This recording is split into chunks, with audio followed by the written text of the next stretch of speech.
अलग अलग अलग सिस्टम, अलग अलग मोटो, लेकिन क्या बात है, एकता विभिन्नता में एकता का ताज़ा उदाहरण है कि एक आदमी 6 माइक पकड़े हुए और सबको सपोर्ट कर रहा है। सैल्यूट करता हूँ आप सबको। और ऐसा सबके लिए मैसेज है कि ऐसे सपोर्ट करो एक दूसरे को। बहुत अच्छी बात है। Role role role role role करो। दीदी में रोल रोल।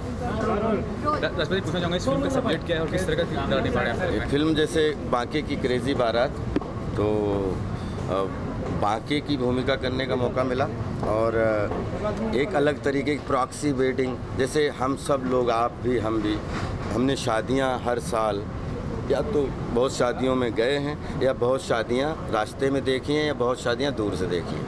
शादी अगर है तो शादी का मतलब कुछ नया उसमें घटेगा ही घटेगा। वैसे ही बाकी क्रेज़ी बारात एकदम एक, जिसमें बारात क्रेज़ी, जिसमें बाप क्रेज़ी, जिसमें माँ क्रेज़ी और मेरा कैरेक्टर तो है ही क्रेज़ी।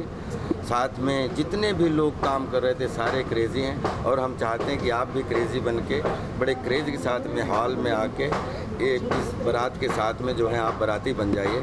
आप बाराती बन जाएंगे, आपका थोड़ा ब्लड अच्छा होगा और हमारा काम अच्छा होगा। आप नहीं आएंगे तो काम का कोई मीनिंग ही नहीं है।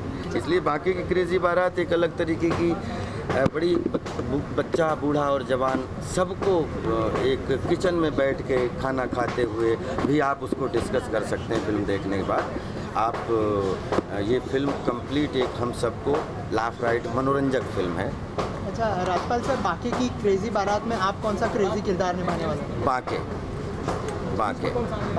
ये बाकी किस तरह का इंसान है, कुछ बताना चाहेंगे? इसकी शादी नहीं हुई है और जैसा कि टाइटल से ही लग रहा है कि बाके की बारात है, तो इसके मतलब जो कुछ भी प्रॉब्लम है उसकी बारात को लेके। अच्छा, इस बाके को किस तरह की लड़की चाहिए, कुछ क्या रिक्वायरमेंट है उसकी लड़की की? इसको किस तरीके की लड़की चाहिए ये तो मुद्दा ही नहीं आता। इसको तो एक अदद लड़की चाहिए शादी करने के लिए। इसके जीवन में कोई ऑप्शन नहीं है।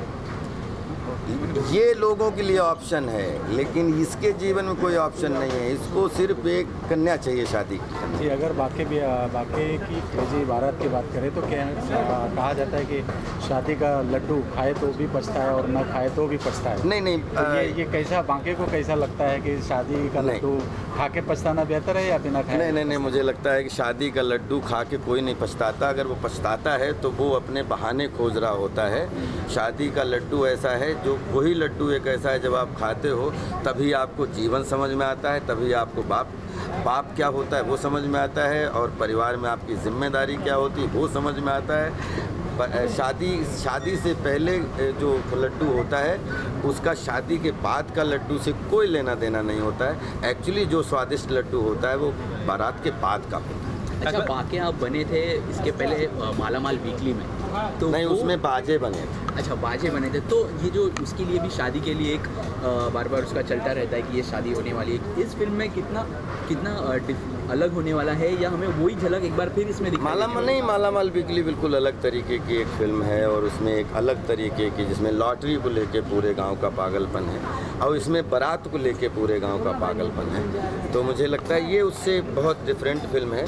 और जैसा कि फिल्म का जो फॉर्मेट है वो कंप्लीट हंसने हंसाने और आप लोगों को जैसे बोलते हैं ना, दिमाग घर पे आराम से पॉपकॉर्न खाइए, खूब देखते देखते अच्छी लाइनों फंसिए, अच्छी सिचुएशन फंसिए और परिवार के साथ घर जाइए।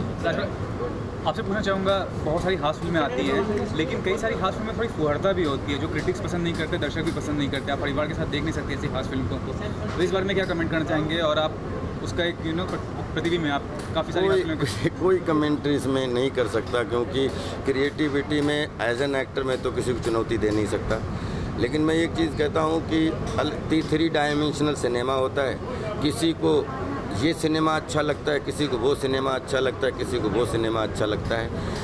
हम एज एन एक्टर हमें सिनेमा कौन सा अच्छा लगता है वो करने की कोशिश करता हूँ। आप एज ए ऑडियंस जो सिनेमा आपको अच्छा लगे वो देखने की कोशिश करो। और ये भी पूछना चाहूँगा, आजकल मतलब मीडिया में खबर है कि राजपाल हॉलीवुड की फिल्म साइन कर रहे हैं, 2 फिल्म साइन कर रहे हैं, 3 फिल्म साइन कर रहे हैं, क्या सच्चाई है बताइए इस बारे में। बिल्कुल, अब आज पूरी दुनिया एक छोटा सा गांव हो चुकी है, तो ये भोपाल प्रेयर फॉर रेन जो है वो रिलीज़ हो गई बाय ग्रेस ऑफ गॉड, आप सबकी दुआओं से। तो 100% हॉलीवुड के दरवाजे खुली गए। अब हॉलीवुड तो नहीं, हॉलीवुड तो एक है, बॉलीवुड तो हमारी प्रायोरिटी है जिसमें हमारी पहचान बनी। लेकिन मैं इसके साथ साथ 8-9 इंडस्ट्री में और काम कर रहा हूँ, जिसमें तेलुगु फिल्म की लॉन्चिंग किक 2 रिलीज़ हो रही है, जिसमें अभी अम्मा कन्नड़ा और हिंदी में वो कंप्लीट की।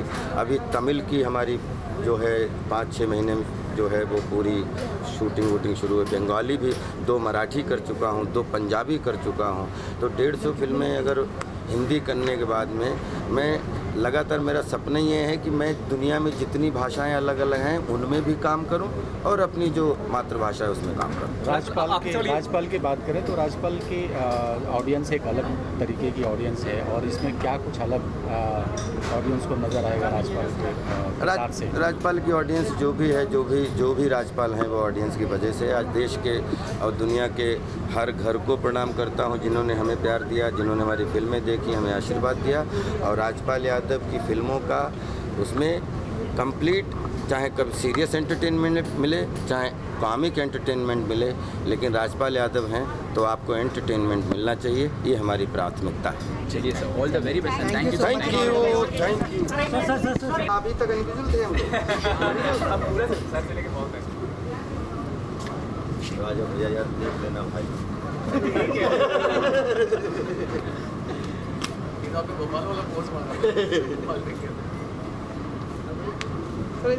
लेकिन आपको ये फिल्म अच्छी लगी, और हम लोग तो कोशिश करते रहते हैं कि पता नहीं कौन सी फिल्म में सेंचुरी निकले। हम हमेशा से, जैसे एक क्रिकेटर होता है वो 400 मैच खेलता है, 100 सेंचुरी होता है। हम लोग जिंदगी भर जो अपनी एंटरटेनमेंट के स्टेडियम में जो भी बॉलिंग बैटिंग फील्डिंग मिल रही है कोशिश करेंगे सेंचुरी। चलो रोलिंग ना बोलो ना, हाँ या ना। चलो इशिता स्टार्ट। क्वेश्चंस। सबसे पहले तो आप दोनों से जानना चाहेंगे क्या कुछ किरदार होगा आप दोनों का फिल्म में। पहले आप। जी मैं 2 किरदार कर रहा हूँ फिल्म में, मेरा डबल रोल है, डबल ट्रबल है यहाँ पे। एक है जो आप पोस्टर में देख सकते हैं, विराट का कैरेक्टर जो क्विंटेसेंशियल आपका हीरो का रोल होता है वो है, और एक दूसरा कैरेक्टर जो थोड़ा बुड़बक है जिसका नाम राजेश है, और दोनों ही प्रॉक्सी दूल्हे हैं। तो दोनों कैरेक्टर करने में बड़ा मज़ा आया, बिल्कुल अलग है, और जो मैंने पहले किया उससे भी अलग है, तो बड़ा अच्छा एक्सपीरियंस था।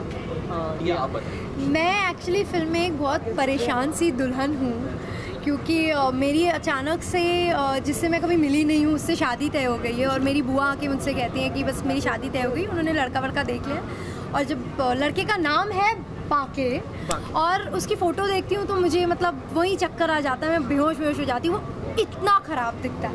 लेकिन अब मेरी फैमिली को पता नहीं क्या हो गया, उन्हें लगता है कि no he is quite nice, is actually very nice, तो तुम्हें शादी करनी ही पड़ेगी इससे। तो मैं इस डिलेमा में हूँ कि अब मैं अगर घर से भाग जाऊंगी तो मेरे घर वालों की नाक कट जाएगी, और नहीं भागूंगी तो मेरी लाइफ ख़राब हो जाएगी। तो इस डिलेमा में ये दुल्हन पूरे टाइम जो है क्रेजी होती रहती है। तो मैं इसलिए क्रेजी हूँ कि मेरी शादी बहुत ही अगली इंसान से हो रही है। तो कैसी रही केमिस्ट्री अगली इंसान राजपाल यादव के साथ? एक्चुअली अगली इंसान के साथ मैं उन्हें अगली नहीं कहूँगी, बिकॉज एक्चुअली उनकी फ़ोटो नहीं, एक्चुअली वो क्या है कि इतनी बार अगली आप कह चुकी हैं, आप कह ही दीजिए अगली कौन है। नहीं बेचारे, अगली पिछली सब बता दीजिए। मैं नहीं बता रही, वो तो आप जान जाइए, लेकिन मैं उन्हें नो ही इज़ नॉट अगली, he is a sweet heart. उनके साथ केमिस्ट्री बहुत अच्छी रही। पहले दिन जब मेरा सबसे पहला सीन ही उनके साथ डाला राजपाल जी के साथ डाला, और मैं बहुत नर्वस थी, in fact I was shaking you know when I went in front of him. He was like अरे आप टेंशन मत लीजिए, आप मुझे अपना को एक्टर ही समझिए, एंड कोई सीनियर जूनियर ये सारी बातें आप दिमाग से निकाल दीजिए, मैं आपका को एक्टर हूँ इस फिल्म में, I am acting opposite you, तो आप ज़्यादा इससे ज़्यादा और कुछ मत सोचिए, अच्छे से काम करिए। And I think his that one statement made the journey easier, तो इट वाज वेरी ब्यूटीफुल। तो आप लोग के अलावा राजपाल के अलावा विजयराज जी हैं, संजय मिश्रा जी हैं, सारे वेटरन एक्टर्स हैं, टैलेंटेड हैं, तो इतने में आप लोगों को कितना स्पेस मिला अपने एक्टिंग पोटेंशियल को प्रूव करने के लिए? एक्चुअली फिल्म में हर इंसान की अपनी एक स्पेशल जगह है। किसी भी कैरेक्टर का फिल्म से निकाल देंगे तो फिल्म इनकम्प्लीट लगेगी। तो उसमें इस चीज़ का तो सवाल ही नहीं उठता है कि because of them I think we were overshadowed और ओवरपावर्ड, ऐसा कुछ नहीं। I think because of them हमारा जो कैरेक्टर है वो और ज़्यादा निखर के आया है, क्योंकि उन्होंने जो है eventually story is about Anjali and Virat and Banke, तो उस चीज़ को इन लोगों ने अपनी परफॉर्मेंस से और भी ज़्यादा इन्हेंस किया है। So I think that's one beautiful thing about. Yeah and देखिए, जब एक शादी की बारात की बात करते हैं तो बहुत सारे कैरेक्टर्स होते हैं उसमें। भाई होते हैं, चाचा होते हैं, मामा होते हैं, जो सारे कैरेक्टर्स हैं जो एक वेडिंग को साथ में ला के जोड़ते हैं, उनका किरदार और जो एक बुआ का किरदार है वो बहुत इंपॉर्टेंट होता है, खाली दूल्हा दुल्हन नहीं होता है। तो ये बात रही। और दूसरी बात ये कि इनके साथ काम करने का जो एक एक्सपीरियंस था, ये लोग इतने ये स्टॉलवर्ड्स हैं अपनी जो जिस मुकाम में पहुँचते हैं। आई थिंक आज तक जो उनने कॉमेडी का एक लेवल बनाया है, हम उनका काम देख के बड़े हुए हैं, उनके साथ काम करने का मौका मिला, उससे अच्छी कोई बात हो ही नहीं सकती। यानी सेट पे रोज़ एक कुछ नया सीखने को मिलता था। और मैंने ऐसा सुना था कि आर्टिस्ट जितना बड़ा होता है उतना हम्बल और सिंपल होता है। उनके साथ काम करके मुझे ये पता चला। और जो उनकी कॉमिक टाइमिंग थी, कई बार हम लोग यही बात कर रहे थे अभी कि कोई भी सीन करते थे, सीन करते करते वो कुछ ऐसा इम्प्रोवाइजेशन करते थे या ऐसी कोई लाइन बोल देते थे कि सीन के बीच में हंसी आने लगती थी। तो throughout the film it was a very special, eventful, fun journey. Tia, आपने दुल्हन का किरदार निभाया। अगर रियल लाइफ में अगर आपको दुल्हन बनना हो तो दूल्हे की डिमांड क्या होगी, क्या रिक्वायरमेंट होगी अगर आपको कोई दूल्हा चुनना हो तो? मुझे अगर दूल्हा चुनना हो तो